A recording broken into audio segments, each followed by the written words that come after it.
Hello everyone, I am श्रुति गुप्ता और आज के वीडियो में हम डिस्कस करने वाले हैं क्लास के स्टैटिक मेंबर के बारे में।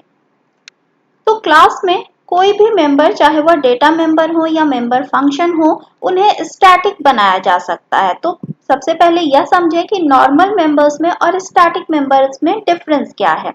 तो जैसा कि ऑब्जेक्ट के लिए मेमोरी एलोकेशन करते समय हमने पढ़ा था कि जब भी हम ऑब्जेक्ट क्रिएट करते हैं उसके डेटा मेंबर्स के लिए उसको स्पेस एलोकेट होता है, यानी हर ऑब्जेक्ट अपने डेटा मेंबर्स की सेपरेट कॉपी मेंटेन करता है।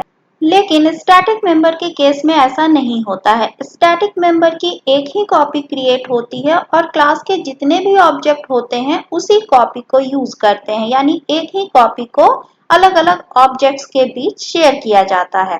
स्टैटिक है क्या, यह हमने स्टोरेज क्लास स्पेसिफायर में पढ़ा था कि जो भी स्टैटिक वेरिएबल्स होते हैं उनका स्कोप लोकल या ग्लोबल हो सकता है, लेकिन उनका life time throughout the program run होता है, यानी जब तक हमारा प्रोग्राम चल रहा है इन वेरिएबल की वैल्यू मेमोरी में स्टोर रहती है।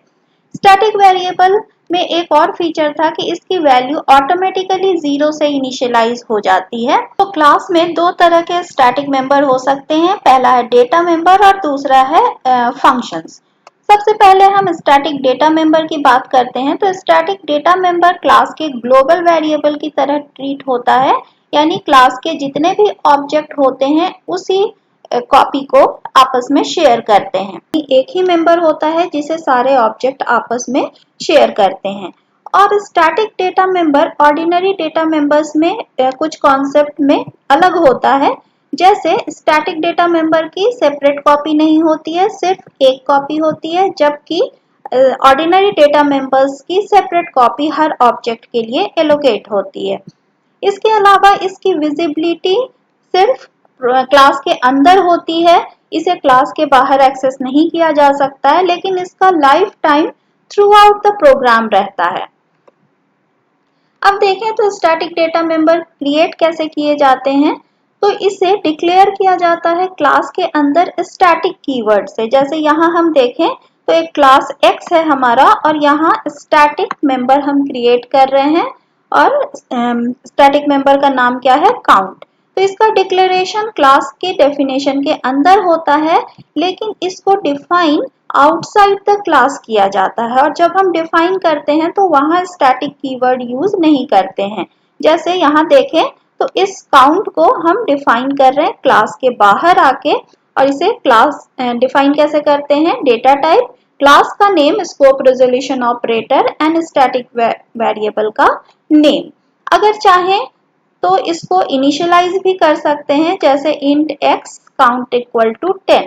अगर इस केस में देखें तो ये ऑटोमेटिकली जीरो से इनिशियलाइज हो जाएगा, लेकिन अगर हम इसकी इनिशियल वैल्यू कुछ और देना चाहते हैं तो ये हम क्लास के बाहर आके असाइन कर सकते हैं। यहाँ देखें तो एक क्लास है क्यूब। क्यूब क्लास के लिए अलग अलग ऑब्जेक्ट्स क्रिएट किए गए हैं, जैसे C1, C2, C3, लेकिन इसमें एक स्टैटिक मेंबर है ऑब्जेक्ट काउंट। ऑब्जेक्ट काउंट की एक ही कॉपी रहेगी और ये जितने भी ऑब्जेक्ट हैं सभी ऑब्जेक्ट इसके सेम वैल्यू को एक्सेस करेंगे या इसकी सेम कॉपी को आपस में शेयर करेंगे। अब हम देखते हैं स्टैटिक मेंबर फंक्शन के बारे में। तो यह ऐसे मेंबर फंक्शन होते हैं जो क्लास के स्टैटिक मेंबर्स को ही एक्सेस कर सकते हैं, यानी ये नॉर्मल डेटा मेंबर को एक्सेस नहीं कर सकते हैं। स्टैटिक मेंबर फंक्शन सिर्फ स्टैटिक डेटा मेंबर्स को ही एक्सेस कर सकता है। और इस तरह के फंक्शन को डिक्लेयर कैसे करते हैं, इसे स्टैटिक कीवर्ड से डिक्लेयर करते हैं और यह फंक्शन डिक्लेयर किया जाता है क्लास डेफिनेशन के अंदर। मेंबर फंक्शन और दूसरे मेंबर फंक्शन में क्या डिफरेंस है कि स्टैटिक मेंबर फंक्शन सिर्फ स्टैटिक मेंबर्स को एक्सेस कर सकते हैं, जबकि normal functions static data members और नॉर्मल डेटा मेंबर्स दोनों को एक्सेस कर सकते हैं। स्टैटिक मेंबर को उसके ऑब्जेक्ट के थ्रू कॉल नहीं किया जा सकता है। जब भी स्टैटिक मेंबर को इन्वोक करना होता है तो हम क्या करते हैं, क्लास का नेम कोलोन उस मेंबर फंक्शन का नेम लिखते हैं। इसे ऑब्जेक्ट के थ्रू इन्वोक नहीं किया जा सकता है। तो कैसे बनाते हैं स्टैटिक मेंबर, यहाँ देखते हैं एक एग्जांपल। वैसे हम लोग प्रैक्टिकल प्रोग्राम भी देखेंगे, लेकिन थियोरेटिकल मैं आपको समझा दूं। यहाँ क्लास में एक स्टैटिक डेटा मेंबर है काउंट और स्टैटिक फंक्शन है हमारा शो फंक्शन। स्टैटिक कीवर्ड लगा के इस फंक्शन को स्टैटिक फंक्शन डिक्लेयर किया गया है और इसमें हम काउंट की वैल्यू को एक्सेस कर रहे हैं। काउंट क्योंकि स्टैटिक डेटा मेंबर है, इसको यहाँ एक्सेस किया जा सकता है। ये फंक्शन किसी और डेटा मेंबर को एक्सेस नहीं कर सकता है स्टैटिक के अलावा। यहाँ क्लास के बाहर आके हम काउंट की वैल्यू को इनिशियलाइज कर रहे हैं, काउंट जो हमारा स्टैटिक डेटा मेंबर है। और जब फंक्शन को कॉल करना होता है या इन्वोक करना होता है तो हम इस तरीके से करते हैं, ना कि object name dot function name. Ordinary function को हम कैसे इन्वोक करते हैं क्लास के बाहर, ऑब्जेक्ट नेम के through, object name and dot operator लगा के, लेकिन ये उस तरीके से इन्वोक नहीं हो सकता है। तो एक प्रैक्टिकल प्रोग्राम देखते हैं हम कि कैसे स्टैटिक मेंबर्स पर काम किया जा सकता है।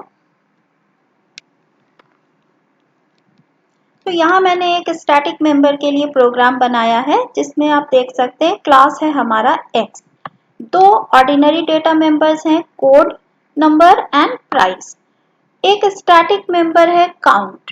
ठीक है, इसको स्टैटिक कीवर्ड के थ्रू डिक्लेयर किया गया है और कंस्ट्रक्टर डिक्लेयर किया है मैंने इस क्लास का। तो ये पैरामीटराइज कंस्ट्रक्टर है, यानी ऑब्जेक्ट के थ्रू जो हम वैल्यू पास करेंगे उससे कोड नंबर और प्राइस की वैल्यू इनिशियलाइज होगी।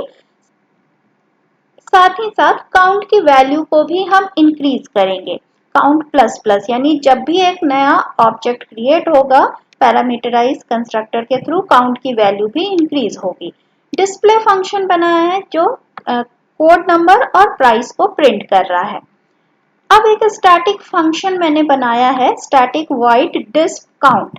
यह फंक्शन क्या करेगा, यह बताएगा कि कितने ऑब्जेक्ट अभी तक प्रोग्राम में क्रिएट हुए हैं और वो काउंट किससे होगा, इस काउंट डेटा मेंबर के थ्रू। काउंट डेटा मेंबर क्योंकि स्टैटिक है, इसकी वैल्यू हम कंस्ट्रक्टर में इंक्रीज करते जा रहे हैं, तो जितने ऑब्जेक्ट क्रिएट होंगे उतने बार काउंट की वैल्यू इंक्रीज होती जाएगी। अब क्लास डेफिनेशन के बाहर आके मैं काउंट की वैल्यू इनिशियलाइज कर रही हूँ 0।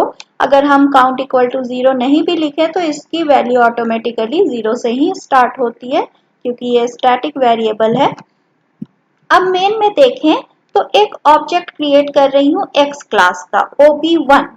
तो ob1 जब क्रिएट होगा तो ये अपने कंस्ट्रक्टर को कॉल करेगा और कंस्ट्रक्टर के थ्रू काउंट की वैल्यू 0 से बढ़ के क्या हो जाएगी 1, और इसी वैल्यू को मैं प्रिंट करा रही हूँ डिस्प काउंट जो स्टैटिक फंक्शन है उसके थ्रू। तो स्टैटिक फंक्शन को कॉल कैसे करते हैं, class name, scope resolution operator and function name, फिर उस ऑब्जेक्ट की वैल्यू को डिस्प्ले कर रहे हैं। इसी तरीके से दूसरा ऑब्जेक्ट क्रिएट कर रहे हैं तो कंस्ट्रक्टर फिर से कॉल होगा और इसकी वैल्यू बढ़ के 1 से 2 हो जाएगी, यानी काउंट की वैल्यू मेमोरी में स्टोर रहेगी और वही वैल्यू सेकंड ऑब्जेक्ट भी यूज करेगा। और हमने फिर से डिस्प काउंट फंक्शन को कॉल किया है तो ये बताएगा कि कितने ऑब्जेक्ट अभी तक क्रिएट हुए।